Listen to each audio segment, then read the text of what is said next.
है, कितने चाहते हैं कि आज का जो टॉपिक है वो बिजनेस होना चाहिए, एंटरप्रेन्योरशिप होना चाहिए? ऑलमोस्ट सब चाहते हैं। Thank you very much sir, both of you.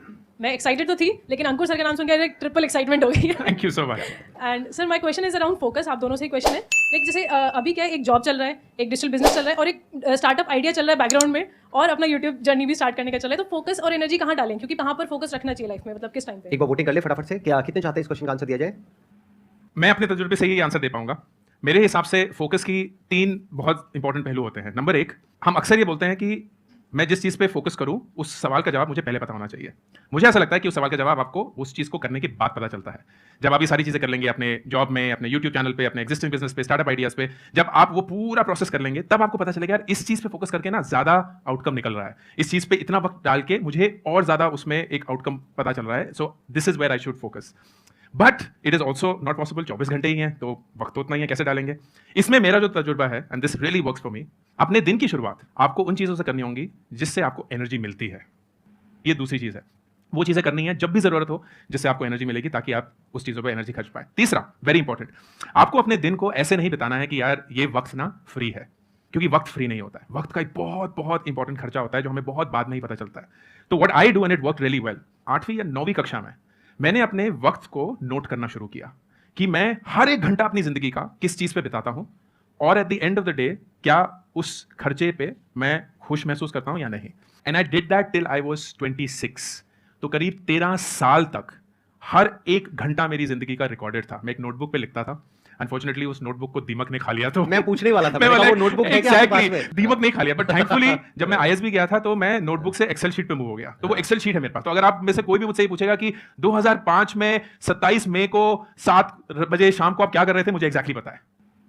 आपको ना अपनी वक्त की कद्र महसूस होनी शुरू होती है कि आपका वक्त जाता कहाँ है, क्यों जाता है, और उसकी वजह से आपको कैसा महसूस होता है। अक्सर ना, और मैं बहुत सारे लोगों से पूछता हूँ, आपको क्या लगता है कि आप, चलिए मैं आज आप सबसे पूछता हूं, आपको क्या लगता है कि आप अपने फोन पे रोज कितना वक्त बिताते हैं? किसको इस सवाल का बिल्कुल एक्यूरेट आंसर पता है? मिनटों में नहीं, घंटों में ले लेते हैं। अपने फोन पे आप कितना वक्त बिताते हैं? 20% लोग, ठीक है। बाकी लोगों को पता नहीं है कि बोलना नहीं चाहते, पता ही नहीं है, राइट? आई गारंटी यू कि अगर मैं आपसे बोलूंगा ना कि एस्टिमेट करिए, तो आप लोग बोलेंगे 2 घंटा 3 घंटा। वाकई में नंबर कितना होगा? 8। मतलब लोग 10 तो ऐसे बोल रहे हैं, लाइक 10 घंटे तो ले लो sir. And that is what happens. हमें लगता है यार रील ही तो है, 60 सेकंड्स चलते रहे, पता चला 1 घंटा बीत गया, 2 घंटे बीत गए, फिर हम बोले यार वक्त ही नहीं था, मतलब फोकस ही नहीं कर पा रहे हैं, वो काम भी करना था वो भी नहीं हुआ, मम्मी भी डांट रही है, खाना भी नहीं खाया है। तो अपने वक्त की कदर करनी जरूरी है। These 3 things, do not think कि फोकस पहले आना चाहिए, काम करने के बाद पता चलेगा कि कहां फोकस करना है। दूसरा, किसी भी चीज को एनर्जी देने से पहले अपने खुद को एनर्जी दीजिए। और तीसरा, अपने वक्त की ऐसी कदर करिए कि आप एक्यूरेटली जानते हैं कि आप अपना वक्त कहां बिता रहे हैं, क्यों बिता रहे हैं, उसकी वजह से आपको कैसा महसूस होता है। जब आप ये करेंगे ना, और सिर्फ 10 दिन करिए, I guarantee you will be a change person.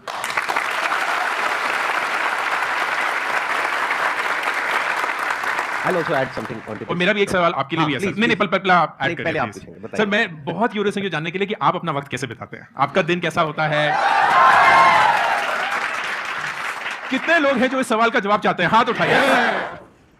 मैं आपको शॉर्ट में बता देता हूँ। Please. जैसे सुबह मैं उठता हूँ 7 बजे के आसपास, फिर उसके बाद में मैं डेली कम से कम 2 घंटे अपने साथ में अकेले में वक्त बिताता हूँ, जिसमें मेरा मेडिटेशन का टाइम है, जिसमें योगा है, जिसमें मेरे घर पे एक छोटा सा जिम बनाया हुआ है, वहाँ पे थोड़ा बहुत एक्सरसाइज वगैरह कर लिया। देख के लगता नहीं है लेकिन करता हूँ। ऐसे भी कुछ लोग होते हैं, जरूरी नहीं है हर एक की बॉडी बन जाए जिम करने के बाद। अरे पहले से बढ़िया हो गया, थैंक यू सर। ऐसे ही जैसे सुबह का 2 घंटा, ऐसे इवनिंग में मेरा 2 घंटा है जिसमें मैं अकेले में बैठता हूँ, या तो कुछ कंटेम्पलेशन करता हूँ।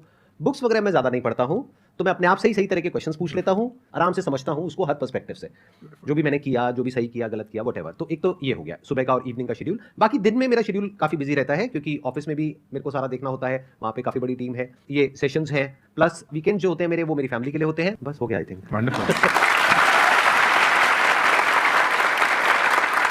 The observation which is so important कि आप सर सोते हैं कितनी देर है करीब? मैं सोता हूँ 8 घंटे। 24 में से 8, 16 घंटे बचे। उस 16 में से 4 घंटे ये अपने लिए रखते हैं।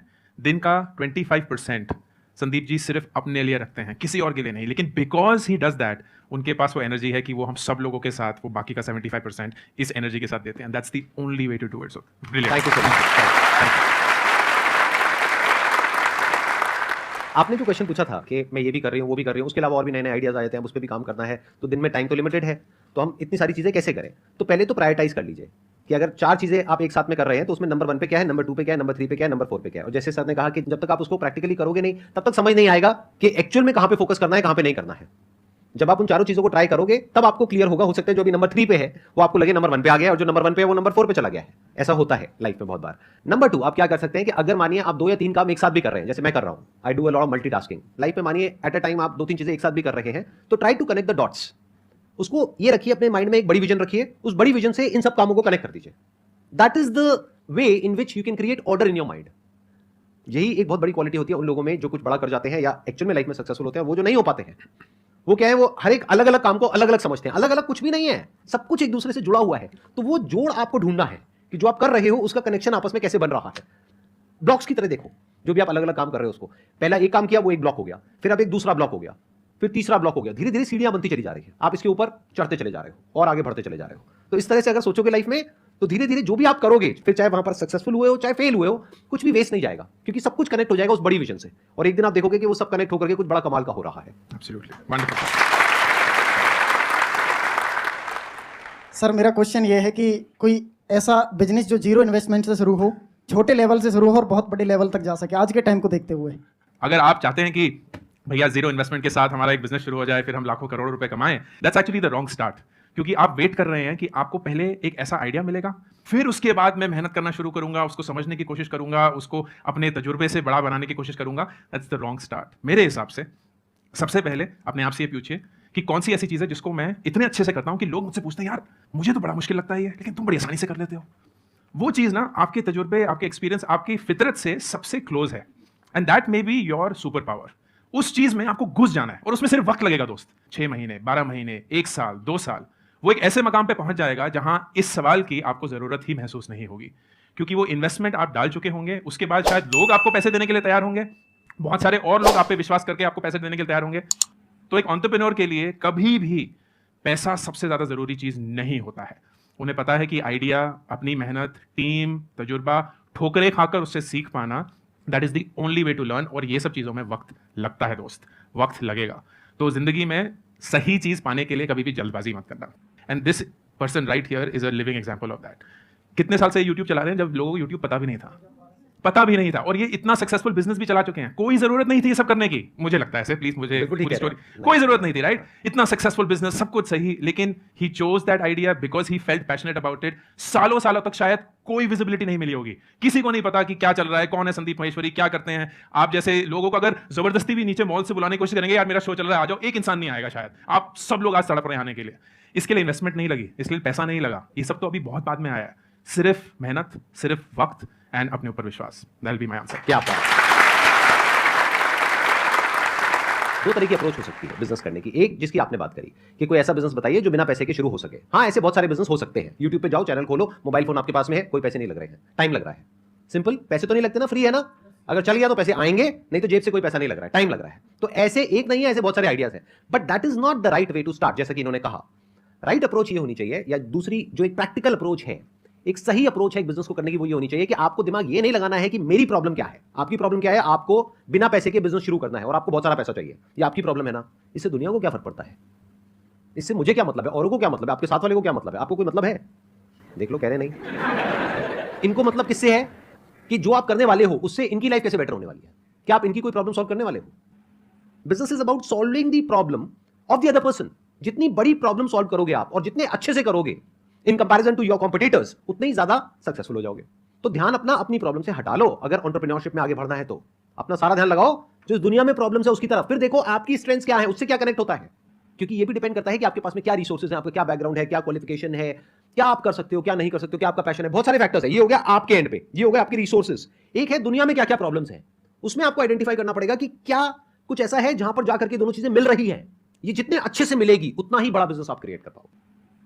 First of all, I would like to thank you, sir, for shortlisting me so early because my brother was trying from past 2 years and he was very jealous of me कि तुझे मिल गया, मुझे नहीं आने के लिए मिला, and that to sir को आपने invite किया because I'm reading your books from a very long time, Thank sir. you so much. My question is कि अगर हम business perspective से देखते हैं तो we set short term and long term goals and what if they failed? अगर आप नहीं कर पाए उन्हें पर्टिकुलर टाइम में अकॉम्प्लिश, तो आप क्या करेंगे? How you move forward? Because आपने ऑलरेडी एक बैड डिसीजन ले चुके हैं and it fail, so we enter into a panic situation कि आगे कैसे मूव फॉरवर्ड करें। मेरा एक गोल का डेफिनेशन है जो मैं अक्सर अपनी जिंदगी के लिए यूज करता हूँ। गोल में 2 पार्ट्स होते हैं। एक होता है कि डेस्टिनेशन, आप कहाँ पहुंचना चाहते हैं, और एक होता है वक्त कि कब तक पहुंचना चाहते हैं। अनफॉर्चुनेटली जब हम डिसाइड कर रहे होते हैं कि गोल क्या होना चाहिए, हमें नहीं पता होता। डेस्टिनेशन अक्सर एक अरमान होता है, हम यहाँ पहुंचना चाहते हैं। जैसे हम बोलते हैं कि 25 तक ना अपनी गाड़ी होनी चाहिए, 30 तक अपना घर होना चाहिए, और उसको फिर हम एक गोल बना देते हैं। क्यों? क्योंकि वो हमारी एक इच्छा था, हमारा एक अरमान था, एंड फिर हम जबरदस्ती उसमें ना एक वक्त की पाबंदी डाल देते हैं, 25 तक होना चाहिए। ऐसा नहीं है कि अगर 27 में आपकी गाड़ी आ गई तो आप फेलियर हैं। ऐसा नहीं है कि आपने 30 तक अपना घर पाने की कोशिश करी, लेकिन अगर 31 में घर मिला तो आप बोले यार जिंदगी में कुछ किया ही नहीं, ये तो बर्बाद ही हो गए। Nothing of that is true. लेकिन हम जबरदस्ती अपने ऊपर एक डेस्टिनेशन और एक वक्त डालते हैं। This is not at least how I would think about that. मेरे लिए सबसे ज्यादा जरूरी ये है कि you have to be impatient with action. इसका मतलब जो भी आपको करना है, जो आपको पता है कि आपको करना है, उसके लिए आप एकदम बेसब्री से काम करेंगे। इट विल बी लाइक मुझे पता है कि ये आज मुझे करना है तो मैं ये करके ही रहूंगा, ये कल तक नहीं डालूंगा क्योंकि ये मेरी इंपेशेंस है। But I am patient with results, कि इसको करने के बाद कितने वक्त बाद मुझे मेरा डेस्टिनेशन मिलेगा, उस पे मैं अपने आप को फोकस नहीं करूंगा। I will be impatient with what I have to do.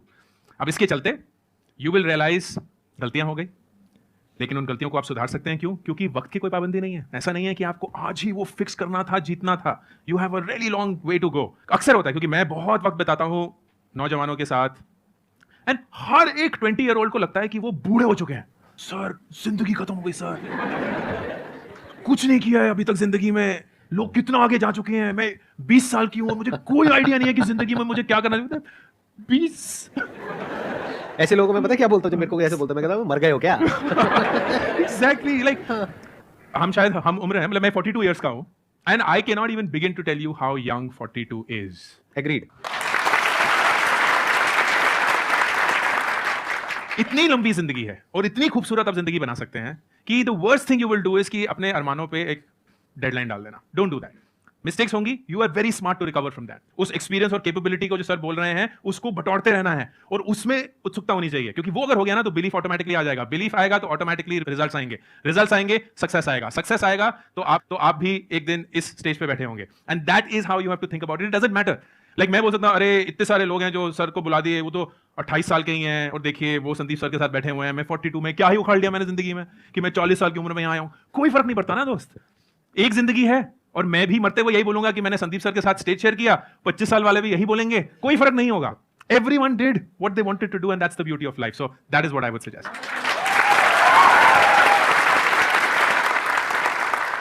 I am an entrepreneur from last 1 year. Now there are some very good days and some very bad days. एक में तो जब ऊपर चढ़ जाते हैं on cloud 9, और एक में जब cloud 9 पे होते हैं उतना ही गंदा गिरता है फिर अगले दिन अगर ना कुछ वर्क करे तो। How to stay level headed all this while? जब भी आप अपनी पूरी आइडेंटिटी को सिर्फ अपने काम पे टिका देते हैं ना, then it suddenly becomes too much to handle. And अक्सर founders, entrepreneurs, business people make this mistake कि काम ही पूरा वजूद है, पर नहीं है। Like आपका एक फैमिली है, आपका अपनी खुद की जिंदगी है, and you have your work. तो ये जो अप्स एंड डाउन्स हैं, अगर आप उसी को अपनी पूरी आइडेंटिटी, अपना पूरा मेजर ऑफ सक्सेस बना देंगे, then you will feel it even more than it actually is. So number 1, please identify कि आपकी जिंदगी इससे काफी बड़ी है, and you have to give it that respect. Number 2, एक सपोर्ट सिस्टम रहना। सपोर्ट सिस्टम बहुत जरूरी है, चाहे आप ऊपर हो चाहे नीचे हो, क्योंकि सपोर्ट सिस्टम क्या करता है, वो आपको मेरे हिसाब से ग्राउंडेड और रियल रखता है। वो दोस्त जो आपको हमेशा आपके मुंह पे सच बोल सके सबसे ज्यादा जरूरी है आपके लिए, क्योंकि जब आप हवा में उड़ने लगेंगे तो बोलेंगे दोस्त कुछ नहीं हुआ है, ऐसा कुछ नहीं उखाड़ा तूने, वापस आ जा। जो लोग नीचे होंगे बोलेंगे यार you are far bigger than this, इससे तो बहुत बहुत मुश्किल दिन देखे हुए हैं, वापस आ जाएगा। But they are not telling you a lie, वो झूठ नहीं बोल रहे हैं आपसे, वो वाकई में आपसे सच बोल रहे हैं, and that is important for you to hear. तीसरा, जैसे मैंने मैम का एक आंसर दिया, जो सेंस ऑफ प्रोग्रेस है ना दोस्त, वो बहुत ही ऑब्जेक्टिव होगा। It's almost like maintaining a calendar. Calendar में आपको कभी भी ये नहीं पता चलता कि ये मीटिंग अच्छी हुई है कि बुरी हुई है। कैलेंडर में सिर्फ ये पता होता है कि आपको ये काम करने दिन में, और वो ना अक्सर बहुत बोरिंग लगता है, बहुत पेनफुल लगता है। It's almost like a routine, एक रोबोट है, आप खड़े होंगे आप करेंगे। जैसे अगर आप, ये संदीप जी नहीं होते, ये कोई नॉर्मल इंसान होते, ये बोलते मैं दिन में सुबह उठ के 2 घंटा कुछ करता हूँ, फिर दिन में बहुत सारी मीटिंग्स करता हूँ, फिर शाम को आके 2 घंटे और कर देता हूँ, तो बोले यार तो बहुत ही बोरिंग इंसान है। कुछ है ही नहीं इनकी जिंदगी में, कुछ एक्साइटमेंट हो ना कि सुबह उठ के मैं ये करूंगा वो करूंगा, ये तो 2 घंटे मेरे पार्टी पार्टी कर रहे हैं, ये कर रहे हैं, फिर आप ये गाड़ियां आती हैं, फिर मैं गाड़ियों में से चलो आज मैं ये गाड़ी चलाऊंगा, आज मैं लंदन में ब्रेकफास्ट करूंगा।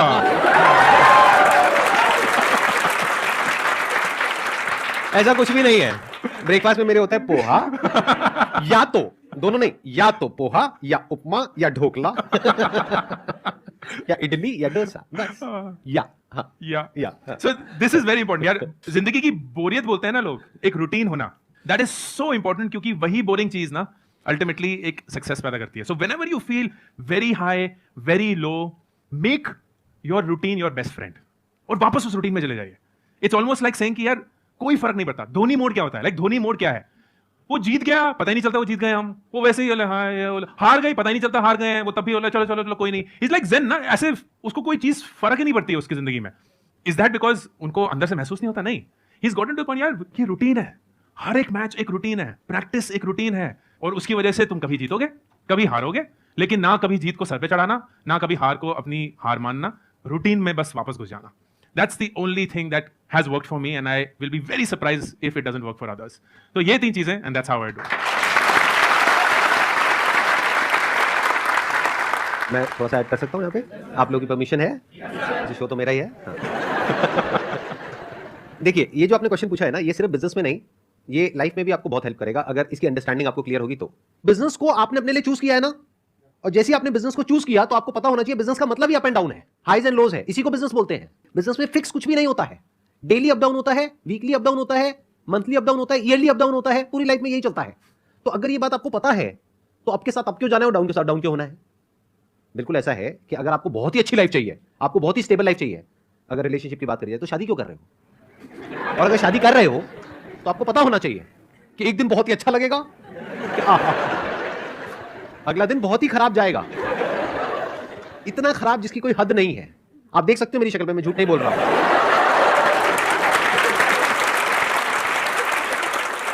तो अगर ये आपको पता है तो शादी के बाद भी आप खुश रह सकते हो, और अगर ये नहीं पता है और ये सोच करके शादी कर रहे हो कि मैं शादी करूंगा या करूंगी उसके बाद में तो सब कुछ बहुत बढ़िया होगा, मेरे सारे दिन बड़े ही अच्छे होंगे, लाइफ बहुत ही स्टेबल होगी, अरे खाक।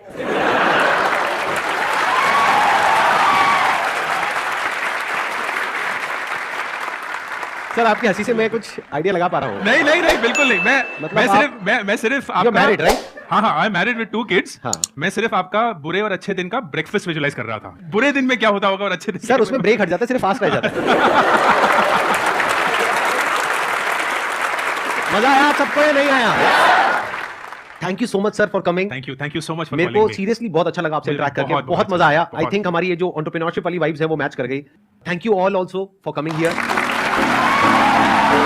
Thank you.